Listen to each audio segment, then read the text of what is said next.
Good morning. So good to see all of you this morning. My name is Malcolm Clemens Young. I'm the Dean of Grace Cathedral here in San Francisco, California, and welcome to the Spring Forum.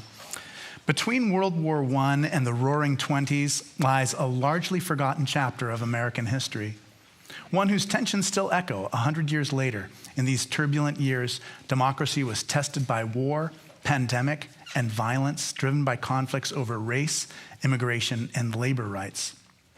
In American Midnight, the Great War, A Violent Peace, and Democracy's Forgotten Crisis, legendary historian Adam Hochschild brings this moment to life, revealing both the repression that darkened the era and the Americans who struggled to repair a fractured nation.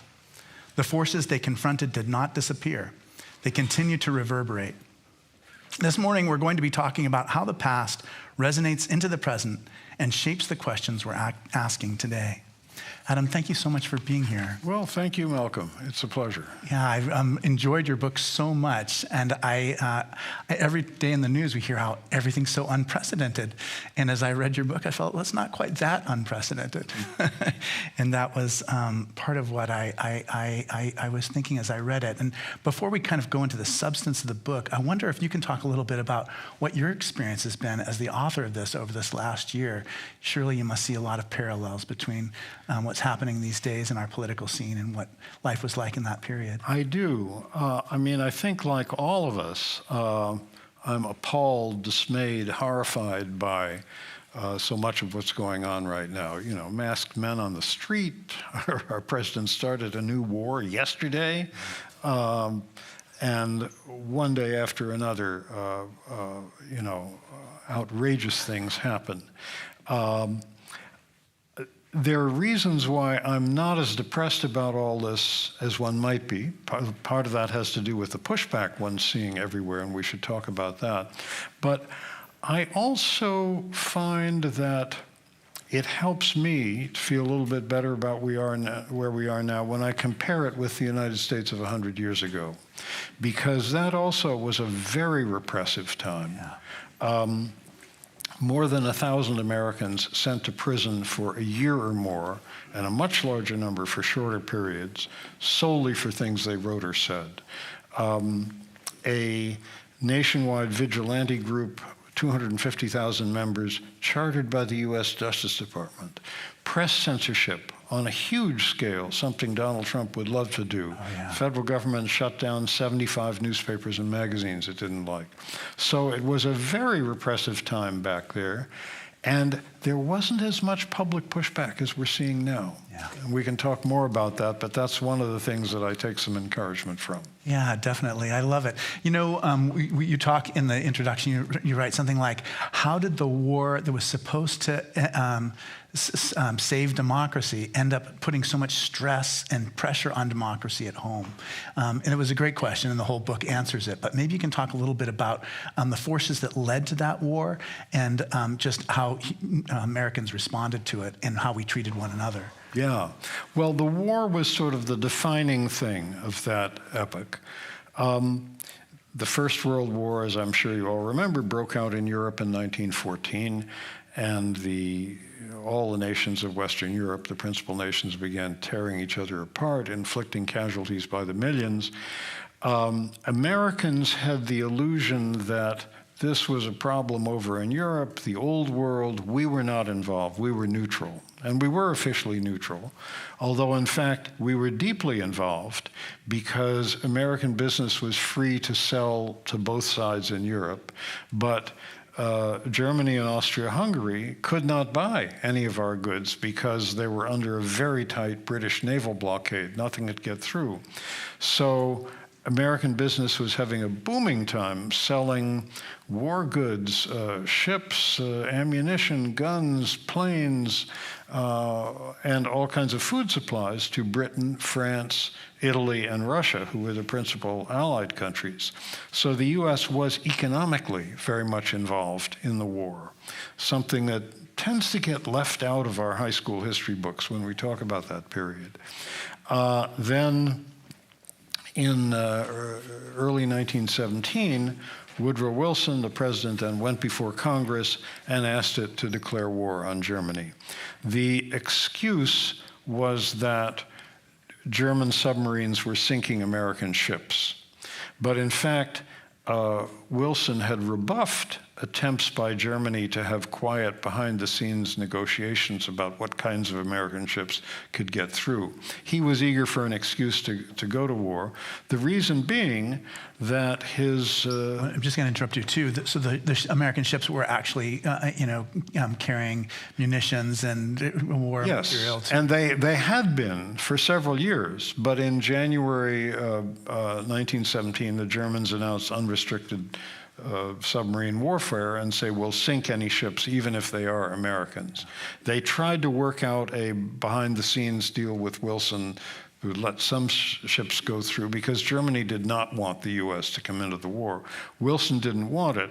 He had another motive, though, which was that to go to war, which was that Britain and France were running out of money to buy all this stuff from the United States.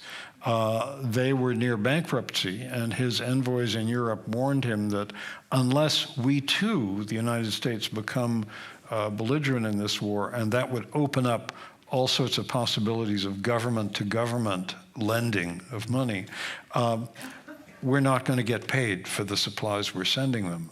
So I think that was the real motive why Wilson wanted to go to war, to stave off bankruptcy of many American businesses. So then the United States did go to war, and wars, as we know all too well from many experiences since then, are a wonderful excuse for any government that wants to repress dissent at home. And that is exactly what happened here on a huge scale. You know, one of the things that I didn't even look it up in the index, but it comes up so many times, and maybe you're conscious of it, maybe not, but the war in the Philippines as being like a kind of training ground for how leaders in the United States dealt with dissent. Can you talk a little bit about like what Americans learned there and how that affected this period of time in American history? Yeah, it's fascinating to me how that war echoes. The war in the Philippines was basically from 1899 to 1902 or so, and although fighting sporadically continued after then for a dozen years. And it was a colonial war. The United States seized that territory and Spain's other colonies from Spain after defeating Spain in the Spanish-American War. The Philippines was where there was real resistance because the Filipinos had for a long time wanted to achieve independence from Spain, and they didn't want to become a colony of the United States. The U.S. was very proud to have acquired this colony, did not want to let Philippines become independent. It was a brutal, ruthless war. Fought by guerrillas who were in, forests, jungles, on the edges of volcanoes. And like many guerrilla wars, torture became a big part of it because it's the way that you can get captured soldiers to tell where units are hiding and so forth. Tens of thousands of American soldiers, probably hundreds of thousands altogether, cycled through that war at one point or another. And it was haunting to me in writing the history of the repression that hit the United States some 15 or 20 years later, how many veterans of that war were in high positions. For example, the head of military intelligence in the U.S. from 1917 to 1918 was a guy named Ralph Van Diemen, a general, and ended up as a major general. 20 years earlier, in the Philippines, he had the title of the chief of the Bureau of Insurgent Records, which meant keeping track of Filipino patriots, where they were, whether they could be turned, whether they needed to be captured, tortured for information or whatever. And he developed a whole system of file cards, which was the major information management technology of the day, for listing these people all over the Philippines. Came back to the United States. In 1917, he just started developing a huge array of file cards on Americans he considered subversive. Military intelligence for him didn't mean intelligence about the Germans in Europe. The British and French were fighting them for several years and knew all that. But rather, who were the subversive types here at home? Labor organizers, pacifist church leaders, socialists, communists, anarchists.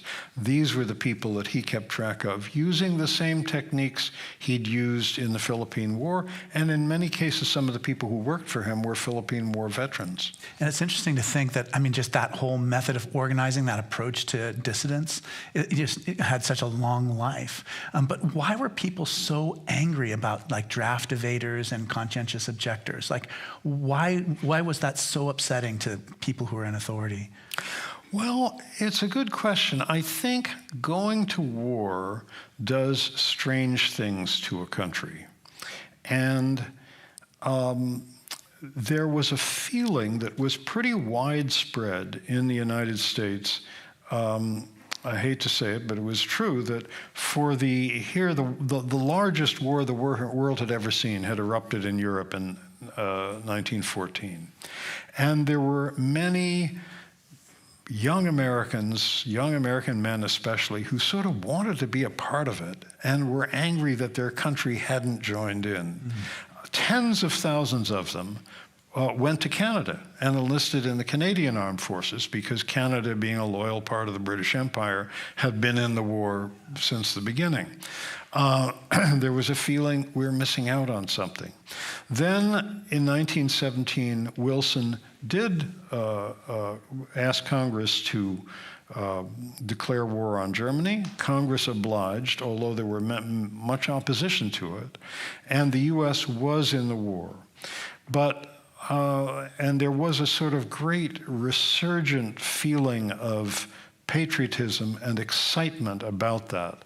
This was the largest war the world had ever seen, and we're going to be a part of it at last.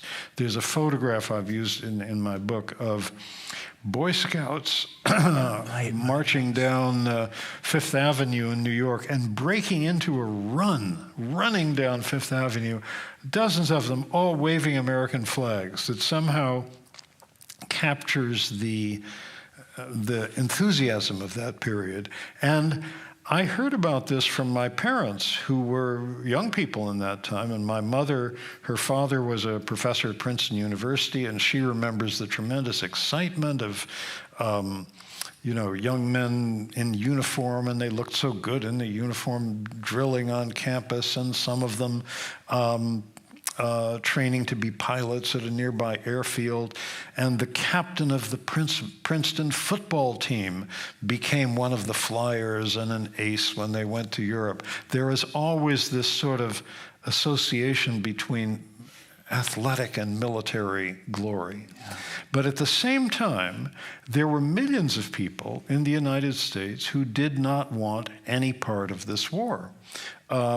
People on the left in the Socialist Party felt, this is a war between capitalist powers.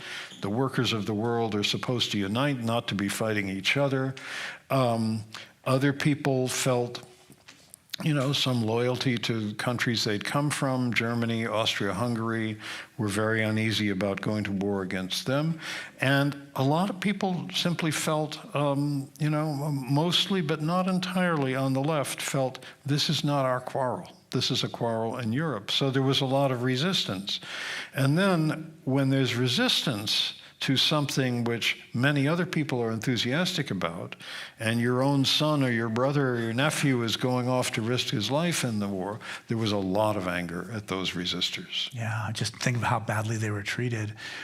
You write about just what it was like to be a conscientious objector in like Fort Leavenworth, and maybe you can talk a little bit about what that experience was like before I have another question that's kind of related to it. Yeah, it was horrible. There was no sort of well-established and, in a way, honored category of conscientious objector, which there was in World War II or the Korean War. They were considered subversives, and they were treated really horribly. There were several thousand young men who, mainly for religious reasons, they belonged to sects like the Quakers and the Mennonites and so forth, said, we are not taking part in this war. By harassment from the army, which forced a lot of them, into uniform, even though they were resisting it, they were reduced to a hard core of about 800. And these people were treated very brutally. At that time, Alcatraz was a military prison, and many of them were sent to Alcatraz, and there are horrific descriptions of what it was like being put in. If you refused to put on a uniform, which the prisoners were required to wear, and a lot of these guys resisted because they thought that's a military uniform, you were housed in this sort of underground dungeon for 2 weeks at a time. And people were treated really badly, and especially when the 1918 flu epidemic hit. Places like prisons and army barracks were breeding places for the flu. Many of them died. In some army bases, the prisoners were shackled to cell bars for the 8 hours a day they were supposed to be working if they refused to do that required mandatory labor. So, we treated these people very, very badly. Yeah, I think that's part of what struck me. It was just the cruelty. Thousands of people died on November 11th, 1918, even though their commanding officers knew the war was coming to an end. How did those officers justify the deaths of their troops when they knew it would accomplish nothing? Yeah, this was a peculiar way the war ended. As I'm sure you remember, Armistice Day, 1918, on the 11th hour of the 11th month, 11 a.m., November 11th, the war was to come to an end. That agreement had been reached at 5 o'clock in the morning. Orders went out, or the word that hostilities cease at 11 a.m. was telegraphed on both sides of the front line to commanders at every level. But American, French, and British commanders kept fighting right up until 11 a.m. Thousands of people died in those last 6 hours of the war who didn't have to die because the armistice had been signed. There is a kind of madness that can so easily infect people once they do get caught up in a war or conflict. Yeah. One of the things that I think is, just reading this, just was how badly black people were treated. Mm-hmm. So the soldiers coming back, being treated worse because they were wearing uniforms as if they were uppity or in some way. But could you talk a little bit about what that was like?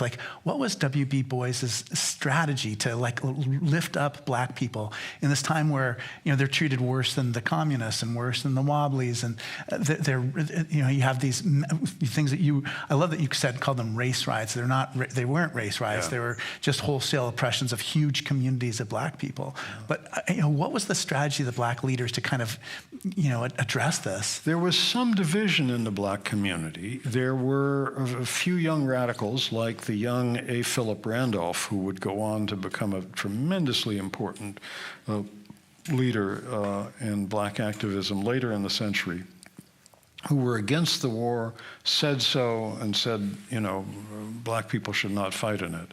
W.E.B. Du Bois, on the other hand, said, no, we should take part and then use that as leverage to demand full citizenship when we come home.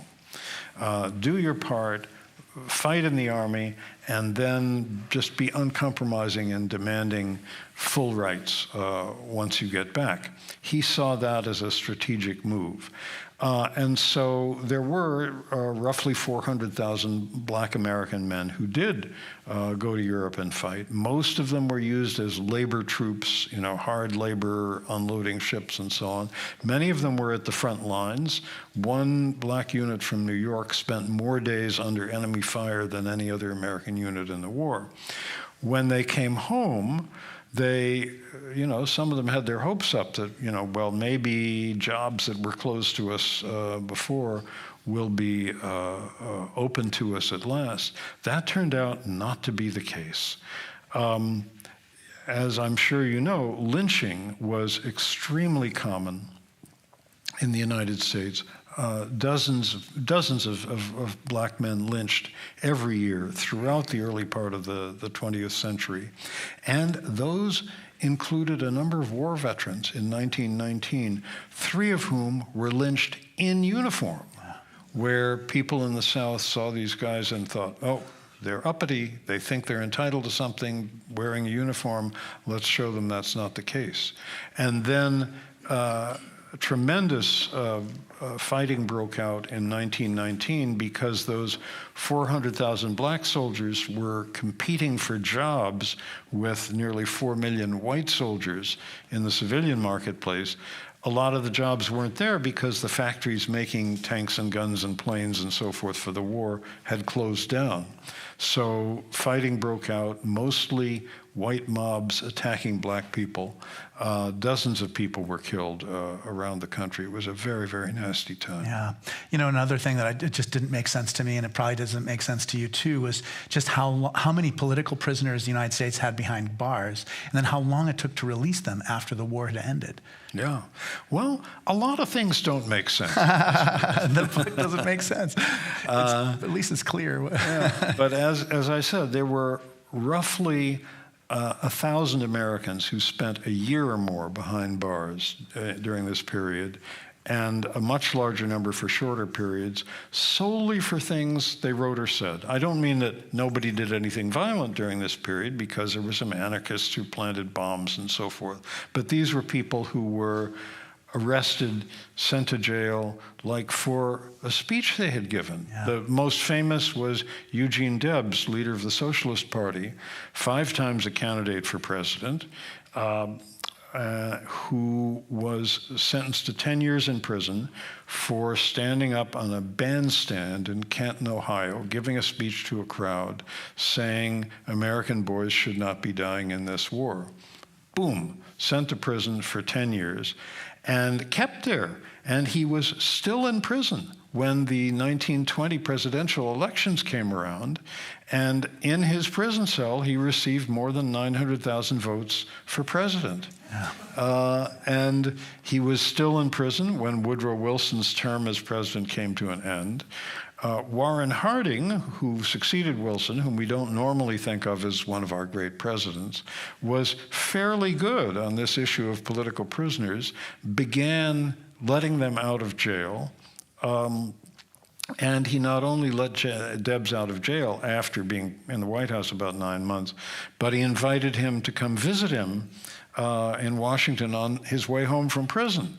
And when Debs left the White House after having a very cordial hour's conversation with Harding, he told reporters, "I've run for the White House 5 times, but this is the first time I've actually gotten here." Harding, incidentally, had been, whatever his other faults, which were plentiful, had been a newspaper publisher before he went into politics. He didn't believe in censorship, and he stopped all the censorship of the press. Yeah, that made a huge difference. Yeah. I love that story, and the other stories too that just it made me want to read a biography of Eugene Debs, just what he was, how his fellow prisoners regarded him, and just an extraordinary person. He really was, and there are a couple of good biographies, and he was quite religious too.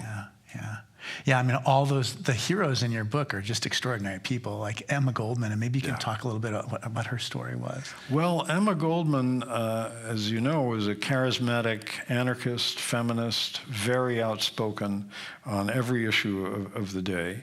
And she was sent to prison in 1917 because as soon as the United States declared war, she began organizing against the draft. And she and her comrade Alexander Berkman were sentenced to 2 years in prison.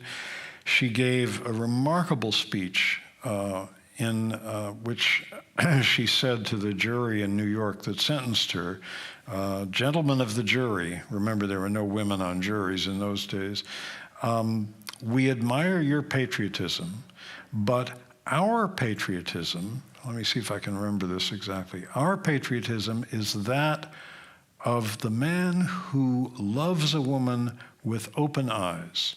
He admires her virtues, but he is not blind to her faults. And I think there's no better definition of patriotism today. Yeah, I agree. She spent 2 years in prison, and then she was deported from the United States, from the country where she lived most of her life, found her voice as a writer and speaker, and was never allowed to return except for one very brief speaking tour in the 1930s. Yeah, your description of her being on the tugboat with J. Edgar Hoover out to the ship that was going to take her far away from home that was a powerful part of the book. I mean, it's an amazing scene because here she and a bunch of other radicals the government wanted to get rid of were deported to Russia, put on an old army troop ship. And the architect of all this was the very young, then 25-year-old J. Edgar Hoover, rising figure at the Justice Department. And he wanted to show off what he was doing to rid the country of these noxious radicals. So he invited a couple of members of Congress to come see him deport these undesirable people, which took place in the middle of the night, loading the troop ship, because they were afraid of demonstrations and so forth by their supporters if they did it in daytime. In fact, the troop ship was not at a dock for that reason. It was anchored out in New York Harbor, and the deportees were taken on a tugboat pulling a barge, and the women deportees were allowed into the kitchen of the tugboat, which was the warmest place on this very cold night. And one of these members of Congress was able to witness the argument that took place there between J. Edgar Hoover and Emma Goldman as this tugboat was crossing New York Harbor in the middle of the night. An extraordinary scene. And why 100 writers haven't used that in 100 other books, I don't know. I agree. That was the first time I'd seen that. Lewis Post is another hero of the book. And maybe you can talk about what we can learn about limiting or stopping mass deportations from Lewis Post. Well, here's maybe nothing, I don't know. Yeah. Here's the story, and maybe there are some analogies we can find today. It was a time, as it is right now, when a lot of politicians were talking about mass deportations. As the 1920 presidential elections approached, people running for both the Republican and Democratic nominations were promising mass deportations as part of their platform. The leading candidate up to the very last minute for the Democratic nomination was Wilson's Attorney General, A. Mitchell Palmer, who was promising to deport hundreds of thousands, millions of people from the United States. And to start with, he staged in late 1919, early 1920, what became known as the Palmer Raids, where his Justice Department agents rounded up 10,000 people that they thought were prime candidates for deportation because they were radicals, communists, anarchists, socialists, and they had not become naturalized as American citizens, which was something that many people never bothered to do at a time when this country still had its doors open to anybody who wanted to arrive. Why go through the formalities? Some people, had an incomplete command of English, just never bothered to do it. So he arrested all these people, was holding them in federal prisons, awaiting deportation. But there was a bureaucratic wrinkle, which was that the Immigration Bureau had to approve all deportations, and it fell under the Labor Department. And through pure happenstance, the Secretary of Labor was on sick leave.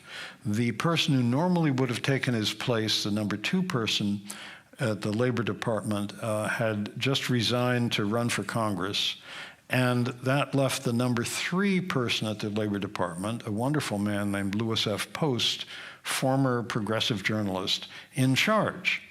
And he was not a radical, but he was somebody who simply believed nobody should be deported from the United States because of his or her political opinions.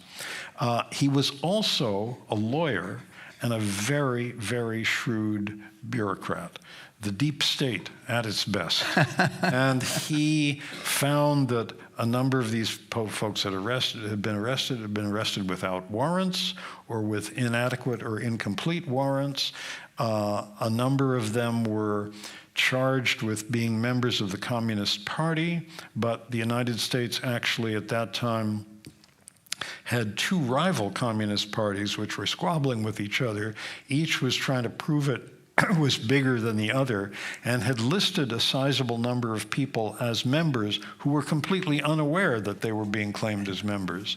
And as a result, he was able to get most of these people out of jail, and out of the 10,000 people Palmer had ordered arrested, less than 1,000 were actually deported. Yeah. And Palmer and Hoover, who was the real architect of the Palmer raids, were absolutely furious, tried to get Post impeached, failed, and Post remained in office until the last day of the Wilson administration. Yeah, part of what I loved about the book was just the description of him going before Congress and how self-assured he was, and what a powerful testimony that was.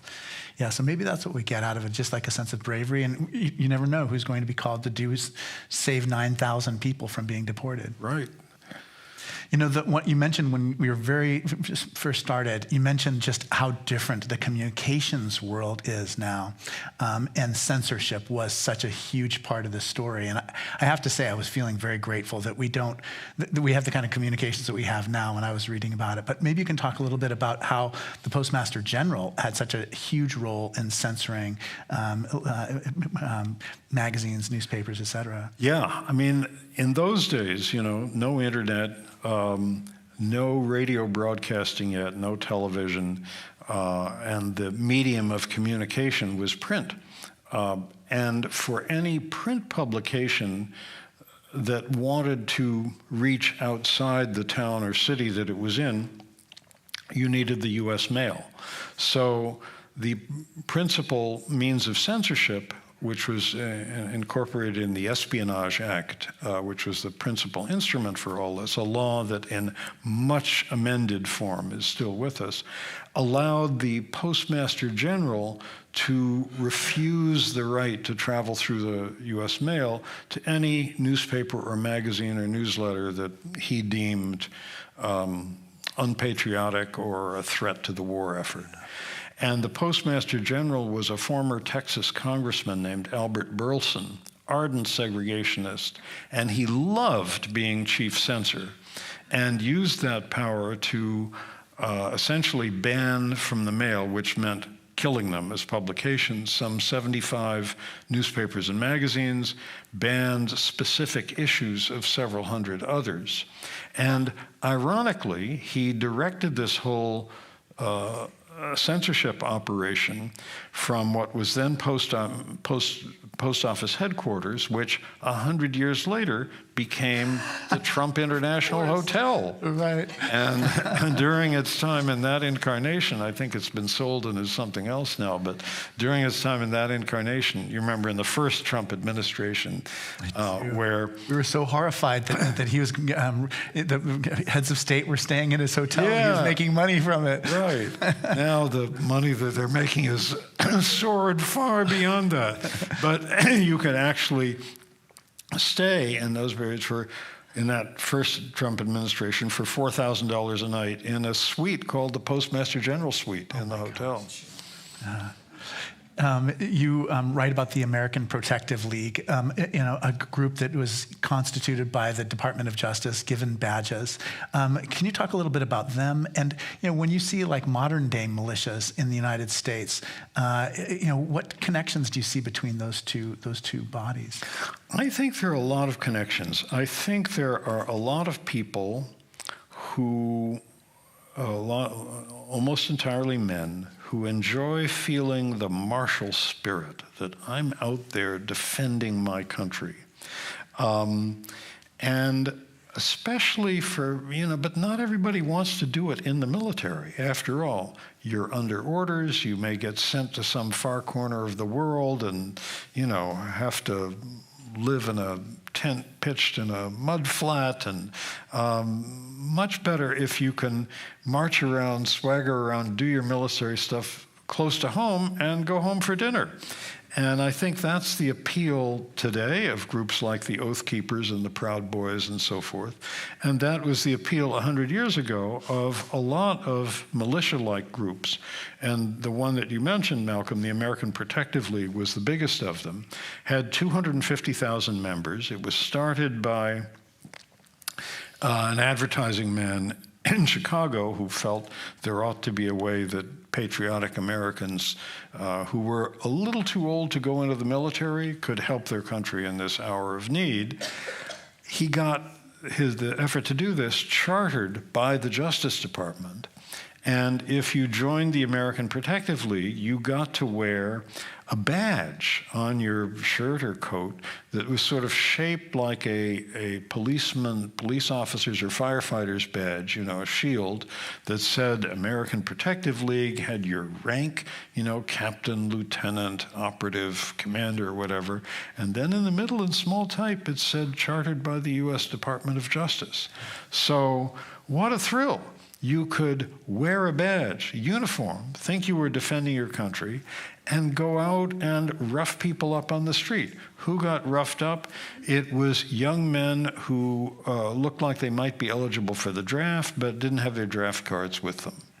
And they staged what they called slacker raids, where hundreds of these American Protective League members would go out, round up thousands of these young men who couldn't produce their draft papers, and hold them in warehouses or back rooms of shops or whatever, sometimes for hours, sometimes for days, until their desperate families could find them and get the paperwork to them. And, in maybe one case out of 100, it was somebody trying to evade the draft who was then, put on a train to the nearest army base. But in many cases, it was people who just didn't have the right papers with them or were exempt for one reason or another. Yeah. But it allowed, people to swagger around, be rough, tough, feel they were doing it patriotically, but not have to risk their lives in a war. Yeah, right. The Espionage Act is also something you wrote a little bit about. And I wonder if you can talk about the history of the Espionage Act and how it just is ongoing in our time. Well, the act has happily been amended considerably since then and doesn't have, the powers. The government no longer has the power to, shut down a newspaper or magazine it doesn't like, although I certainly think our president would love nothing better than to have that power. But it was pushed through Congress by Woodrow Wilson in 1917, after Congress had declared war. He said, I really need this act. It was a substitute for a bill on press censorship that he tried to get through Congress. Congress somewhat resisted it, and so they incorporated it in the Espionage Act, and it went through. And it essentially allowed the government to define what speech was permissible, and that anything to do with that could be termed as I can't remember the exact wording, but it was very broad and vague. Anything that might interfere with the armed forces of the United States in any way was not permissible. Extremely broad. And they used that to shut people up. One thing that gives me a little hope comparing that period to today is that back then, state after state after state rushed through copycat versions of the Espionage Act. Even city governments, Berkeley, California, of all places, had a somewhat similar law. There were as many people imprisoned in state prisons as federal prisons for violating these acts. The Supreme Court upheld the Espionage Act unanimously in early 1919. And even today's Supreme Court, horrible as it is, I don't think would do that unanimously. Actually, then an interesting thing happened. The act came before the Supreme Court in early 1919. In late 1919, another case involving the act came before the Supreme Court, and people who cared passionately about civil liberties, in the meantime, went to work very hard on one justice, Oliver Wendell Holmes, Jr., who they thought might be persuaded to change his mind. And he did change his mind. And he told his fellow justices, this time, fellas, I'm not going to vote for the act. They were appalled. 3 of them came to see Holmes outside the court, in his home, in his study, and argued with him and said, we all have to stick together on this thing.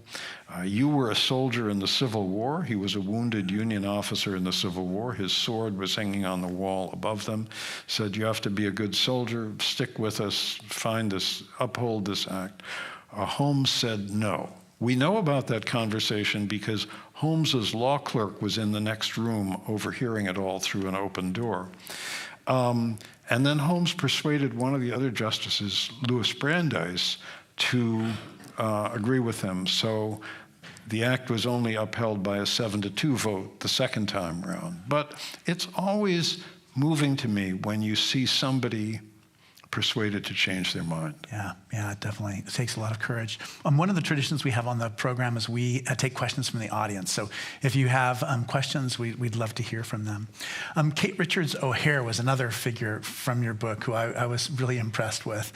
Maybe you can tell us a little bit about her. She was probably the most prominent woman in the Socialist Party. She had grown up in the Midwest, in Kansas, Nebraska, places like that.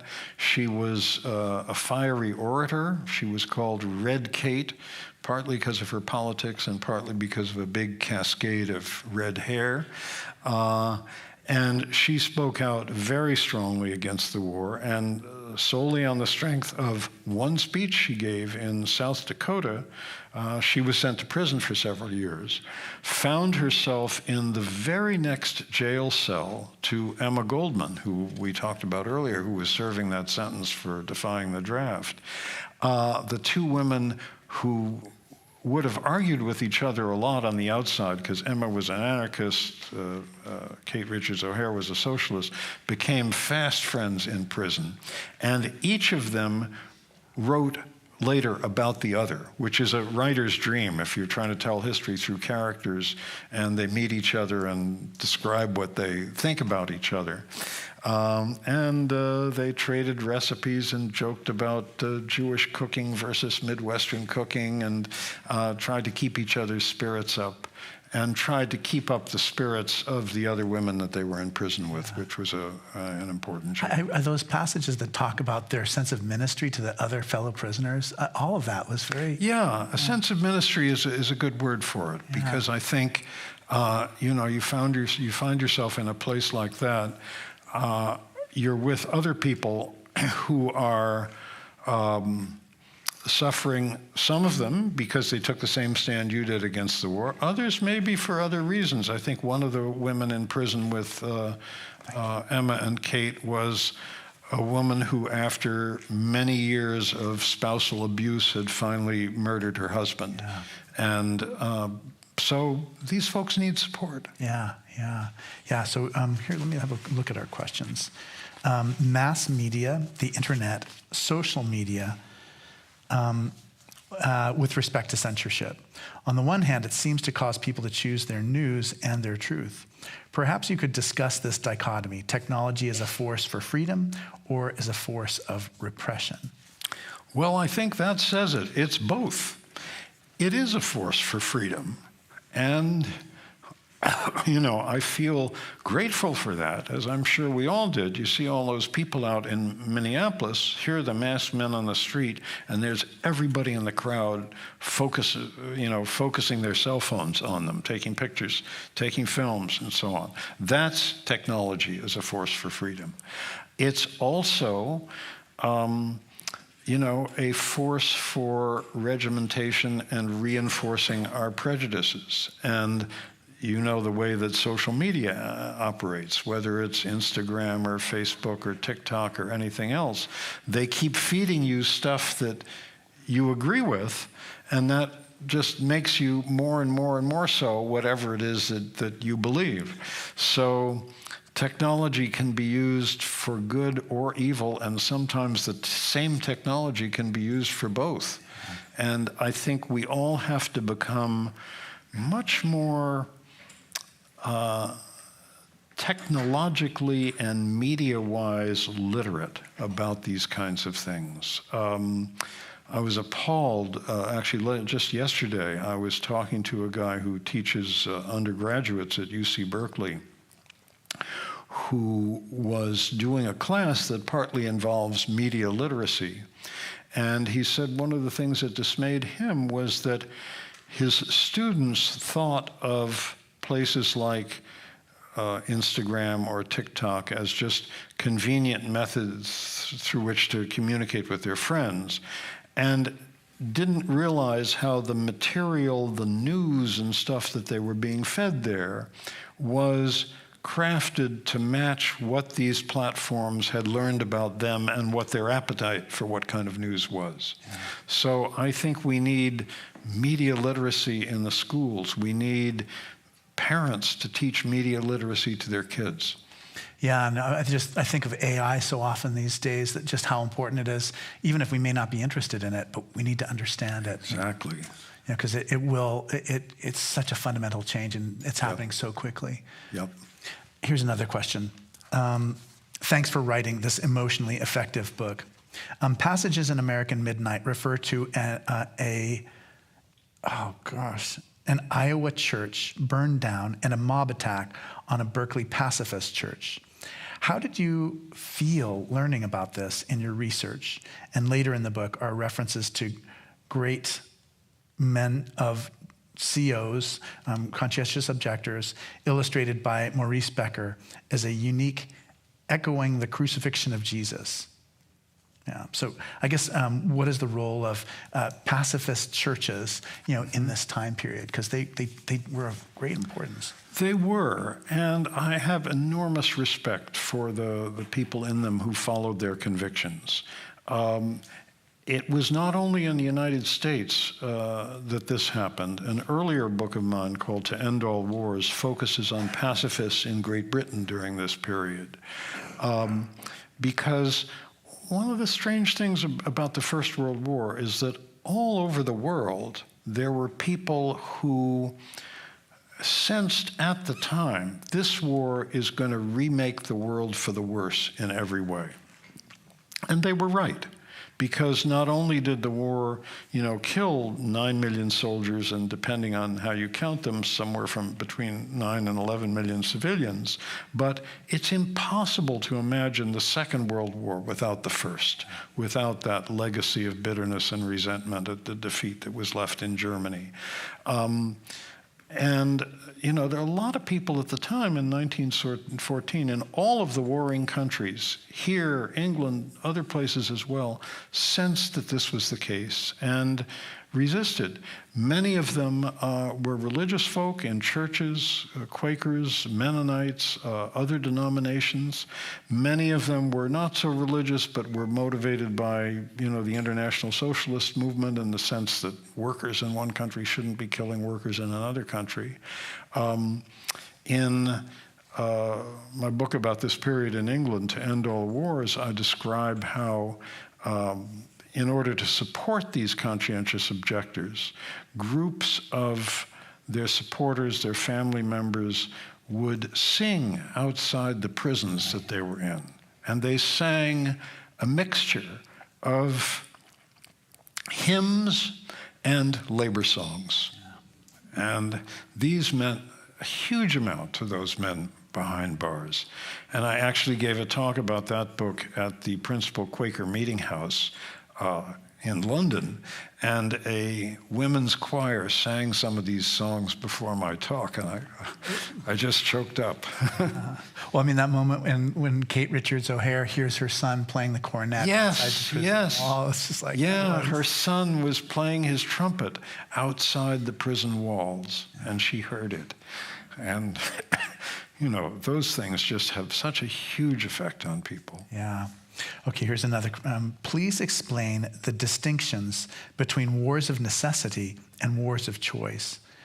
How you foresee how our war against Iran playing out between now and the midterm elections. Also, your wife Arlie's book, is brilliant. Oh, okay. That I would Big fan. So Iran, the wars of necessity and wars of choice. I think there are very, very few wars of necessity. One of the few wars of necessity going on in the world now, I think, is Ukraine fighting back at the Russian invasion. My wife and I were actually in Ukraine lecturing for a week in September, and we're very moved by what we saw there. And I think almost all Ukrainians would agree, we have to fight back. We didn't start this war. Putin started it. He invaded it. He sent his troops onto our land. That's a war of necessity. The war that President Trump started yesterday against Iran is not a war of necessity. It's a war of choice. And I think the best comment about the war I saw was in the column by Heather Cox Richardson, whom some of you probably know, this morning, where I think the official name for this military operation that Trump called his Operation Epic Fury. And she said, or she was quoting somebody who said, it really should be called Operation Epstein Fury. Because, of course, it is distracting attention from, the Epstein files are going to be pushed way onto the back pages or the far end of the TV newscast for weeks now, because we're all going to be focusing on what's happening in Iran. And when that's over, there will be another attack on somewhere else. I mean, he's already, kidnapped the president of Venezuela. He's, bombed Nigeria. He's bombing these, boats carrying people in both the Atlantic and Pacific oceans north from South America.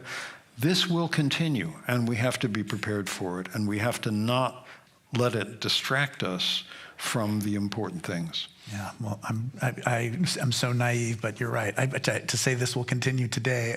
Yeah. Thank you. Do you think democracy will survive the Trump regime, and if so, why? Okay, I think it will survive. I am tremendously heartened by a number of things. One is Trump is plummeting in all the polls. And, these few elections that we had for the governorships in New Jersey and Virginia and various, vacant seats in state legislatures and so forth, all went very much against him in recent months. That's one reason. Another reason is the tremendous pushback. Look at what happened in Minneapolis. They had to back off on that surge. Thousands of people turned out. Thousands of people turned out in below zero weather. A friend of mine has a 77-year-old father in Minneapolis who was delivering food to people who, were trapped in their homes and afraid to come out because of ice. And this guy had never done anything like that before in his life. So I'm really heartened by the pushback. And friends who are involved in this kind of thing tell me that there's very well-organized efforts now for people who were active in Minneapolis to be training people in other parts of the country about how to use these same techniques.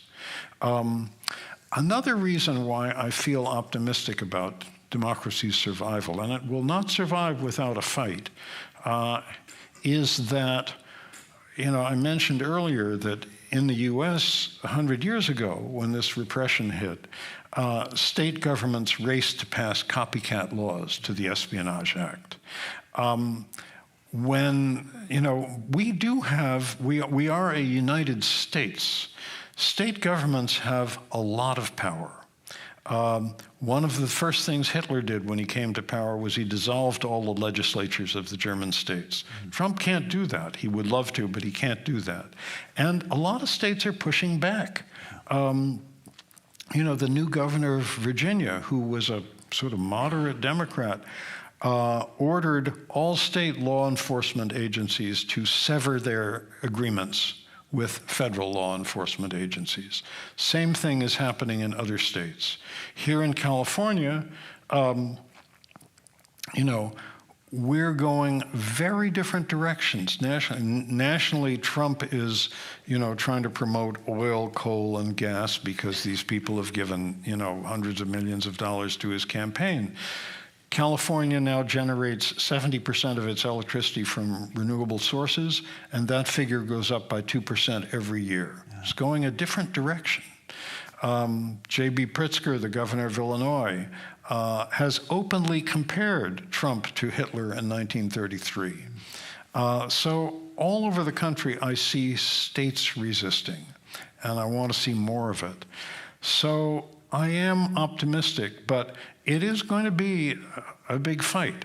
I think the next battleground is going to be the elections this fall, which Trump very clearly wants to try to interfere with, manipulate, control in whatever way he can, trying to push this bill through Congress that you need to, show your proof of American citizenship before registering to vote. How many of us carry around a passport or a birth certificate with us? This is obviously a means of trying to restrict the electorate. If that doesn't work, that bill doesn't get through, he'll try something else. But he does not want those elections to happen, so we have to be vigilant on that. And we have to turn out in huge numbers on the 28th of this March, the next No King's March. Right. Here's the next question.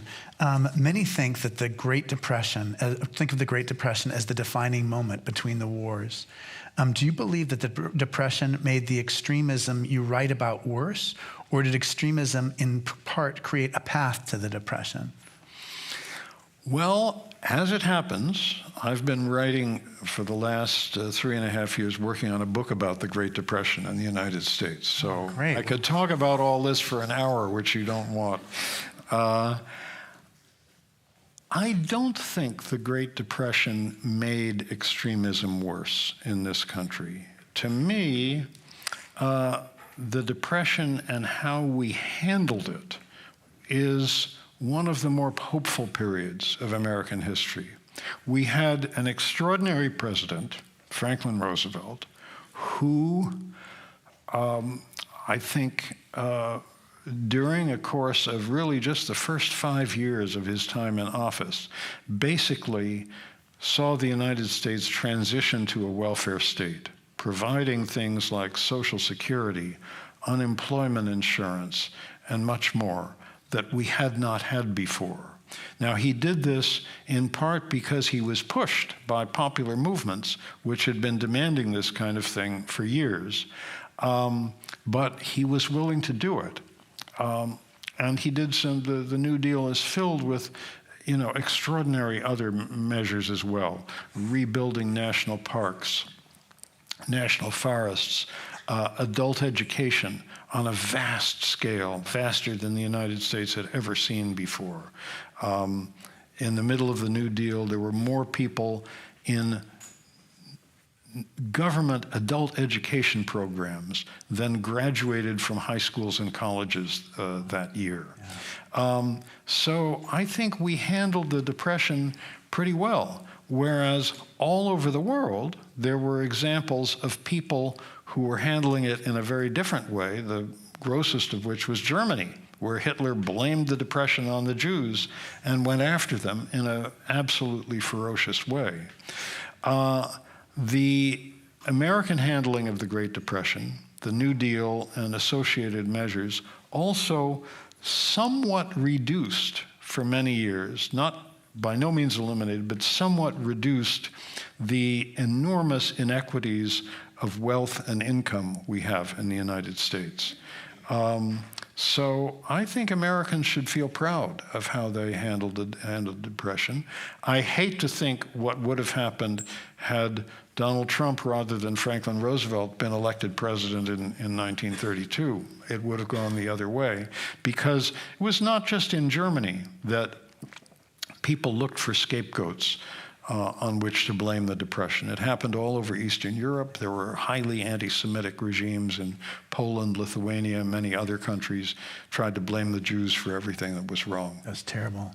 I have one last question for you, and it's more of a personal question. In the introduction, you mentioned just the FBI file on you, your own FBI file, and I wondered if you can just talk about what surprised you in it, or maybe nothing surprised you about it, but what was that experience of like seeing your own for the Freedom of Information Act file? Well, this came about because in the 1970s, Congress passed the Freedom of Information Act. It was partly in response to the revelation of FBI malfeasance of various sorts when the Church Committee investigations in Congress. And at that time, the government was much more responsive to requests under the Freedom of Information Act than they have since become. So I requested what files the FBI had on me. And it was fascinating. I got more than 100 pages because I had been very much involved in the movement against the Vietnam War and in the civil rights movement. My then girlfriend, now wife, Arlie, and I had been civil rights workers in Mississippi briefly in 1964. And I'd been heavily involved in the movement against the Vietnam War. Although I was very, very, very small potatoes in both movements. So if they had 100 pages on me, they would have had thousands of pages on the people who were really important in those new movements. But what fascinated me, and this is the window that looking at government files like that gives you on how the people compiling them think. Yeah. And I've seen that again and again because in other books, including this one, American Midnight, where after 50 or 100 years, most governments open up their files, and I was able to see FBI files on all of the people that I was tracking in this book. They always assume that those of us in progressive movements are like them, that we are hierarchical, that some one person is giving orders and other folks are obeying them. Yeah. They always project a kind of a much more systematic organizational scheme onto things than things really are, because of all you know who've been involved in progressive movements. They're chaotic, disorganized, filled with power struggles, not a smooth, well-oiled machine. So that's one thing you see. The other thing is just how many details they got wrong. For example, when Arlie and I got married in 1965, we had been civil rights workers in Mississippi the year before, and we asked people, in lieu of giving us wedding presents, would you please make a contribution to the Student Nonviolent Coordinating Committee, which was one of the organizations that run the Mississippi operation. In the FBI files, this got garbled in a report on me into gave all his wedding presents to Goodwill. So these are the brains of government intelligence. Oh my gosh. I feel like I could sit here talking with you the whole day, but we have so many other things that are going on. Please join us on March 15th when my guest will be the writer, historian, and activist Rebecca Solnit. Ooh. We'll be talking about her most recent book, The Beginning Comes After the End, Notes on a World of Change, and how social, political, scientific, and cultural transformations resonate across the past 75 years, and how listening for these resonances can help us imagine what comes next. You're always welcome to join us for the Choral Eucharist upstairs at 11 o'clock. We rely on your support for the forum. You can give cash into the little box, or you can text the word THINK, T-H-I-N-K, to the number 76278. Adam, what a delight to have you here today. Thank you so much. I feel much more hopeful. Good. And then there are books back there. Huh? Yes, so the books are available. And like I said, it is a page turner. You're definitely going to want to pick that up. And you may have some other ideas that you want to share back there, too. Okay.